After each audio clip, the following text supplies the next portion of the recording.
تعالي كده يا متعذبة ومش عارفة تطلعي الدهون، تعالي شوفي كده الفرن ده من فوق أو العيون دي كده أول ما هنرش عليها قاهر الدهون، شوفي ايه اللي هيحصل بسرعة كده، بسرعة عشان تعرفي بس ان الاستر مش بيهزر.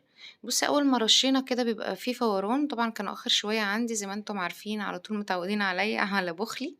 بصوا الدهون بتسيح أول ما بمسك سبونشة كده وبدعك، كل حاجة بتطلع قدامي، كل حاجة كده بكل سهولة. يعني عايزة اقول لكم ده ساحر كده ساحر. يا جماعة بصوا أنا يعني جاية أقول لكم لازم يكون عندكم لاستر في البيت، لازم بأي طريقة، يعني ما تستغنيش عنه. بصي بالمنديل أنا همسح بالمنديل، في يا جماعة بوتاجاز أصلا بيتنضف بالمنديل، يعني يا دوبك مجرد ما أنا مسحت مسحة كده بالسبونشة أنشف بالمنديل.